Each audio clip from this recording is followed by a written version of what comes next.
हमने त्रिकोणमिति के परिचय में पार्ट 1, पार्ट 2 और पार्ट 3 यानी पार्ट 1 और पार्ट 2 बताया था, और आज बात करेंगे पार्ट 3। अगर किसी को लग रहा है कि जो थीटा पहले बताए थे कि साइन थीटा बराबर करके कुछ 4/5 करके सवाल बताए थे थीटा के सापेक्ष, लेकिन अब थोड़ा सा ध्यान देंगे एंगल के सापेक्ष। मान लीजिए साइन ए दिया हो, साइन बी दिया हो, साइन सी दिया हो, या फिर टेन सी, टेन बी, मतलब किसी एंगल से बात करेगा, आपको नाम देकर के बोलेगा कि टेन ए से इतना एंगल को इतना मान है। एंगल की आज बात करेंगे, वो तो थीटा के लिए बस खाली आपको हल्का फुल्का सिखाना है, यानी कि आपको लगाना सीख रहे हैं ताकि आप पाइथागोरस प्रमेय में लगा सकें। इसलिए थोड़ा सा हम उसको छोटा करके वीडियो शॉर्टकट में डाल दिया आपको। तो साइन, अब देखिए एंगल साइन थीटा बराबर कोई एंगल नहीं था, थीटा एंगल पर था। तो पहला काम हम त्रिभुज के नियम से चलेंगे। त्रिभुज में वो भी आपका पढ़ेंगे पाइथागोरस में समकोण त्रिभुज। क्या पढ़ेंगे भाई? समकोण त्रिभुज। अब समकोण त्रिभुज होता क्या है तो कक्षा 9 में आप लोग पढ़ चुके होंगे, लेकिन फिलहाल के लिए हम बता दे रहे हैं। ऐसा त्रिभुज जिसमें कम से कम एक कोण समकोण हो, अशेष दो कोण क्या हो? न्यून कोण। तो ऐसे क्या कहलाएंगे? समकोण त्रिभुज। यानी ऐसा त्रिभुज जिसमें एक कोण क्या हो? समकोण। असमकोण का मतलब होता है 90 अंश। कितना भाई? एक कोण 90 अंश तथा शेष दोनों कोण न्यून कोण हो। न्यून कोण का मतलब जानते हैं कि 90 अंश से छोटा और 0 अंश से बड़ा, वो आपका न्यून कोण कहलाएगा। तो समकोण त्रिभुज क्या होता है? ऐसा त्रिभुज जो क्या होता है भाई? जिसमें एक कोण समकोण तथा शेष शेष दो कोण होते हैं और न्यून कोण होते हैं। तो थोड़ा ध्यान देते हैं इसको, ये तो समकोण त्रिभुज हुआ। अब चलते हैं इसको हम इसमें जो है एंगल के सापेक्ष हम पाइथागोरस प्रमेय लगाएंगे कैसे। तो चलते पहले त्रिभुज को समझते हैं। आप कहेंगे भाई समकोण त्रिभुज, एक कोण 90 डिग्री और ये आपका दोनों एंगल न्यून कोण। अब थोड़ी मान लीजिए कोई मकान वकान बना रहे हैं तो बोलते हैं गांव में लोग कि यार थोड़ा सा नींव मजबूत होनी चाहिए, यानी बेस आपका जो मजबूत, यानी आधार हमारा मजबूत होना चाहिए, तभी हम आगे ऊपर भी मकान 2 तल्ला 3 तल्ला बना सकते हैं। उसी तरह अगर हम इसका बेस मानना चाहिए तो इसको हम अपनी भाषा में, मैथ की भाषा में आधार बोलते हैं। क्या बोलते हैं भाई? आधार। ठीक, अब एंगल की बात नहीं करें, फिलहाल क्या समझा रहे हैं कि अगर मान लीजिए 90 डिग्री है, इसके लिए फिक्स है कि ये आधार ही होगा। अगर मान लीजिए कोई ऊर्ध्वाधर कॉलम या फिर बीम जो भी बना रहे हैं, कॉलम की बात कर रहे हैं, जो भी आप पिलर उठाते हैं वो आपका ऊर्ध्वाधर होता है यानी लंबवत होता है। क्या होता है भाई? लंबवत। यानी एक दूसरे से अगर बोलना चाहें ये 90 डिग्री कोण बनाता है, यानी इसको हम बोलते हैं लंबवत। यानी इसको हम अपनी भाषा में, त्रिकोणमिति भाषा में बोलेंगे लंब। क्या बोलेंगे भाई? अब जो दो बिंदुओं को मिलाएगी ये जो आपकी रेखा है, इसको बोलते हैं कर्ण। क्या बोलते हैं भाई? यानी इस नीचे वाले को अगर इस वाले के हिसाब से चलेंगे तो आधार, और इसको बोलते हैं लंब, और इसको बोलते हैं कर्ण। अब कोई बोल देगा थोड़ा सा इधर थोड़ा सा फिगर चेंज कर देगा, तो बात वही रहेगी, इसको आधार ही बोलेंगे। क्या बोलेंगे भाई? आधार। और इसको बोलेंगे लंब, और इसको बोलेंगे कर्ण। बात क्लियर? यानी अगर बोलना चाहे 90 डिग्री पर केवल अगर कोई एंगल नहीं देगा, मतलब एंगल के मान लीजिए आपको साइन बी साइन सी नहीं बोले, बस थीटा एंगल से बोलेगा, तो आप इसको आधार लंब कर्ण के रूप में बना सकते हैं। अब सवाल में थोड़ा सा ध्यान दीजिएगा, अब एंगल कैसे पूछेगा। मान लीजिए अगर हम इसको नाम दे दें ए बी और सी, अगर सी एंगल से बात करेगा, किस एंगल से भाई? मान लेते हैं कि इसको भी ए बी और सी। अगर मान लीजिए सी एंगल से बात करेगा तो आज के बाद थोड़ा दिमाग में रख लीजिएगा, इसको थोड़ा सा ध्यान से पढ़िएगा। जिस एंगल से बात करेगा उसके सामने वाली भुजा हमेशा लंब होती है। क्या होती है भाई? लंब। अब ये दिमाग में रखिए, ये तो आधार था, ये लंब कैसे हो गया? जब एंगल से बात करेगा, किससे बात करेगा? एंगल से। किसी भी एंगल से बात करेगा तो उसके सामने वाली हमेशा भुजा, जो भी भुजा होगी वो हमेशा लंब हो जाएगी। क्या हो जाएगी भाई? लंब। जब ये लंब हो जाएगा तो आपका ये कन्वर्ट हो जाएगा आधार। लेकिन कर्ण, कर्ण का मान हमेशा परिवर्तन नहीं होगा, हमेशा फिक्स ही रहेगा कि कर्ण है तो कर्ण ही रहेगा। जो भी चेंजेज होंगे लंब और आधार में, वो भी किसके सापेक्ष? एंगल के सापेक्ष। यानी कोण आपका यदि जिस एंगल से बोलेगा उसके सापेक्ष सामने वाली भुजा लंब होगी, तो जो लंब हो जाएगा तो उसको उसके पीछे आपका आधार हो जाएगा। लेकिन कर्ण वाला मान हमेशा चेंज नहीं होगा, कर्ण वाला हमेशा फिक्स ही रहेगा आपको कि कर्ण है तो ये आपका कर्ण ही होगा, चाहे भले आपको किसी भी एंगल से बात करें। तो इस पे पहले थोड़ा सा ध्यान दें, इसमें सवाल एक दो कर लेते हैं। सवाल कर लेंगे तो आपको क्लियर हो जाएगा कि लगेगा कैसे। तो देखते हैं सवाल। मान लीजिए पहले सवाल आपको दिया है साइन ए बराबर 4/5। ठीक, तो आपसे पूछे तो cos ए, tan ए, sec ए और मान लेते हैं cos बी। और मान लेते हैं कोसेक बी का मान ज्ञात कीजिए।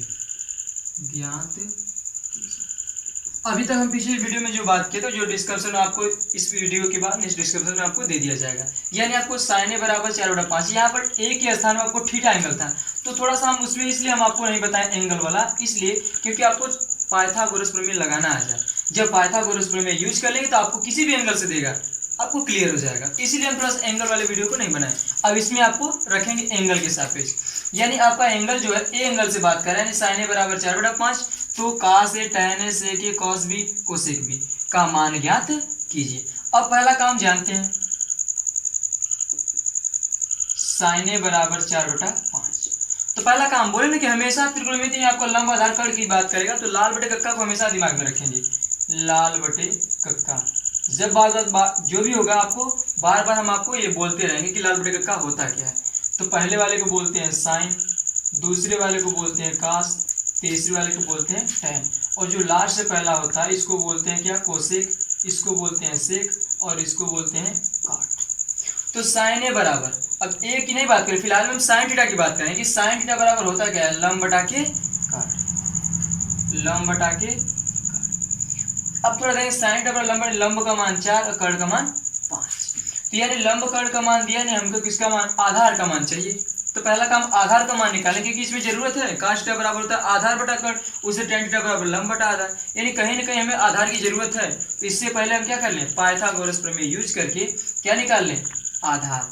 क्या निकाल लें भाई, आधार। तो पहला काम त्रिभुज से बात करते हैं, त्रिभुज से। ठीक, अब ये कोण तो बताए थे भाई कि ये हमेशा फिक्स है कि 90 अंश होगा, क्योंकि आपका समकोण त्रिभुज पे बनेगा। तो मान लेते हैं ए, इसको बी और इसको सी। अब कोई बोलेगा नहीं हम इसको ए मान ले, इसको बी और इसको सी, कोई दिक्कत नहीं इसमें। जिस एंगल से मानेंगे उस एंगल को थोड़ा ध्यान दें, किस एंगल से पूछा है। तो अब ए एंगल से पूछा है ना, अब ए एंगल से हम बोले कि जिस एंगल से पूछेगा उसके सामने वाली भुजा हमेशा लंब होगी। जब ये अगर इसके सामने भुजा यही नहीं, ये लंब हो गया, जब ये लंब हो गया तो ये आधार हो जाएगा। अब कर्ण हम बताए थे कि कर्ण वाला हमेशा दोनों फिक्स ही रहता है, कर्ण के मान में कोई परिवर्तन, जो भी परिवर्तन होगा आपका लंब और आधार के बीच में होगा। अब ए एंगल से बात किया था, अब ए एंगल से बात किया तो इसके सामने वाली भुजा क्या है, BC। अब BC के बीच की जो भी दूरी है ये आपका लंब हो जाएगा। तो जब ये लंब होगा तो आपका ये आधार होगा कि नहीं। चलते हैं, यानी कर्ण का मान तो फिक्स है कि ये कर्ण ही होगा, तो कर्ण का मान कितना दिया है, 5। कितना दिया है भाई, 5। और उसी तरह अगर हम बात करें लंब का मान कितना दिया है, 4। ए एंगल से बात करें, थोड़ा दिमाग में रखिए, ए एंगल से बात करें सामने वाली भुजा लंब, तो लंब का मान कितना हो गया, 4, और दिया सवाल में। यानी आपका लंब और कर्ण का मान दिया, हमें निकालना किसका है, आधार का मान। थोड़ा ध्यान रहे, तो पाइथागोरस प्रमेय यूज करेंगे, पाइथागोरस प्रमेय। पाइथागोरस प्रमेय क्या कहता है भाई, कर्ण का स्क्वायर बराबर आधार का स्क्वायर प्लस लंब का स्क्वायर। ठीक है, तो अब चलते हैं, बोले कि कर्ण दिया है, तो जाहिर सी बात ये आपका ये कर्ण ही है। जब कर्ण ये है भाई, तो कर्ण किसके बीच की दूरी है, ए और सी के बीच की दूरी है ना। मान ली सपोज दैट आपकी ये मान लेते हैं, ये आपका थोड़ा ध्यान दीजिएगा, ये चंदौली हो गया, चंदौली, ये पहला पॉइंट चंदौली, ये आपका हो गया वाराणसी। क्या है भाई, वाराणसी। अगर हम इसका अगर नाम दे दें, इस वाले के पॉइंट का नाम है, मान लेते हैं चंदौली तो सी से, और भी आपका वाराणसी है तो भी से, यानी सी से भी के बीच की दूरी कितनी है। मान लेते हैं सपोज लगभग मान लेते हैं लगभग 35 किलोमीटर है, एक्चुअल में नहीं, लेकिन मानने के लिए कि मान लेते हैं कितनी है भाई, 35 किलोमीटर। अगर इसको हम पॉइंट यानी बिंदु के रूप में लिखना चाहें तो इसको क्या बोल सकते हैं, CV। क्या लिख सकते हैं भाई, CV के बीच की दूरी कितनी है, 35 किलोमीटर। यानी हम ये नहीं कहना चाह रहे थे कि ये चंदौली है, ये वाराणसी है, बस हम नाम आपको बताना चाह रहे हैं कि यानी ये इसके बीच की दूरी कैसे डिनोट करेंगे। तो मान लिए कि आपकी ये वाला पॉइंट चंदौली वाला पॉइंट है C और वाराणसी वाला पॉइंट है V, यानी CV के बीच की दूरी कितनी है, 35 किलोमीटर। तो ये नहीं लिखने जाएंगे कि चंदौली और वाराणसी के बीच की दूरी कितनी है, तो हम जानते हैं कि इसका पॉइंट दे दिया गया, तो पॉइंट के रूप में हमें लिखना हो तो CV बराबर 35 किलोमीटर। हमारे कहने का मतलब ये है, अब कर्ण है तो कर्ण यही है, तो कर्ण किसके बीच की दूरी, A और C के बीच की दूरी है। तो जब A और C के बीच की दूरी है तो AC वर्ग दिया तो वर्ग कर लेंगे। अब आधार वाला मैटर फंसा, आधार क्या है भाई, ये वाला आधार है कि ये वाला आधार है। हम बोले कि जिस एंगल से बात करेगा, एंगल से बात किया भाई, ये वाला एंगल।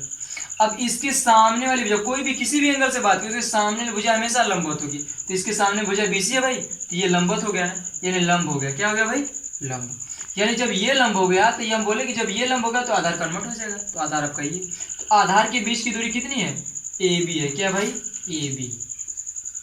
अब प्लस लंब क्या है, BC के बीच की दूरी है।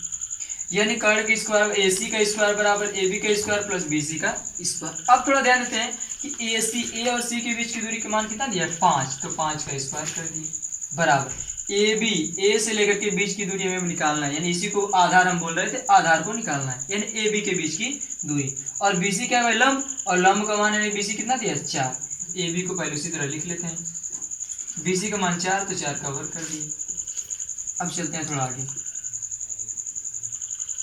5 का वर्ग जानते हैं, कोई भी घातांक दो है तो उसका 2 को वर्ग गुणा करें, 3 लगा तो 3, यहाँ पर 5 के स्क्वायर, तो 5 का वर्ग जानते हैं 25। AB, तो AB पहले लिख लेते हैं, AB का स्क्वायर प्लस 4 का वर्ग करेंगे तो 16। 25 भी अचर पद और 16 भी अचर पद। अचर पद क्लियर होना चाहिए कि अचर पद होते क्या, अचर पद वे होते हैं जो संख्यात्मक मान, यानी 0 1 2 3 4 5 जितनी भी संख्या गिनती काउंटिंग कर सके आपका कहलाते हैं अचर पद। तो चलते एक साइड करते हैं, अचर पद को 25 है प्लस 16, उधर जाएंगे तो क्या होगा, -16। किसके बराबर भाई, AB का होल स्क्वायर। अब 25 में 16 घटाएंगे तो 16 9 25 है, 9 बचा AB स्क्वायर के। ये आप कक्षा 9 में पढ़ चुके होंगे कि यानी मान लीजिए वर्ग है, तो वर्ग वाले को अगर इधर भेजेंगे तो कड़ी का मान देता है। किसका मान देता है, कड़ी। यानी क्या हो जाएगा भाई, कड़ी में 9 बराबर AB के। और हम जानते हैं 9 किसका वर्ग है, 3 का वर्ग होता है, यानी इसको हम बोल सकते हैं AB बराबर 3 के। किसके भाई, AB बराबर 3 के। यानी हमारा जो AB था ये क्या था, आधार था। क्या था भाई, आधार। यानी AB का मान 3 निकल गया, तो 3 निकाल लिया। अब चलते हैं, हम सवाल में हमें पूछा गया था cos A। क्या है भाई, cos A।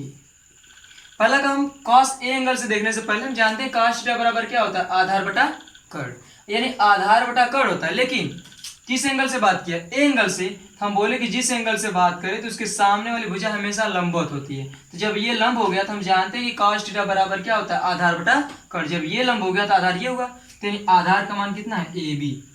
कितना हो भाई, AB। और कर्ण जानते हैं A और C के बीच की दूरी, AB बटा के AC। और AB का मान कितना निकला है, 3, और AC का मान 5। ये आपका क्या है, cos A। उसी तरह हम tan निकाल लेते हैं, tan A। अब tan A क्या होगा भाई, पहला काम जानते हैं कि tan थीटा बराबर क्या होगा, तो tan थीटा बराबर लंब बटा आधार। ये आपको क्लियर होना चाहिए कि लंब बटा आधार, जो भी जिस एंगल से बात करेगा उस एंगल से हम निकाल लेंगे। यानी tan थीटा बराबर होता है लंब बटा के आधार। यानी पहला काम ए एंगल से बात किया तो हम बोले कि जिसके सामने भुजा हमेशा लंबवत, यानी लंब का मान क्या है, BC बोल सकते हैं इसको, BC। और आधार क्या हो गया भाई, AB।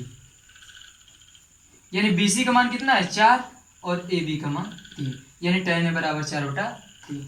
अब सेक A निकाल सकते हैं। थोड़ा सा दिमाग ये भी लगा सकते हैं कि जानते हैं cos का उल्टा सेक होता है, तो इसको उल्टा मान रख दें।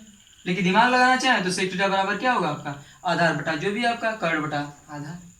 तो कर्ण का मान कितना भाई, डायरेक्टली अब लिखना चाहें तो कर्ण का मान कितना, AC।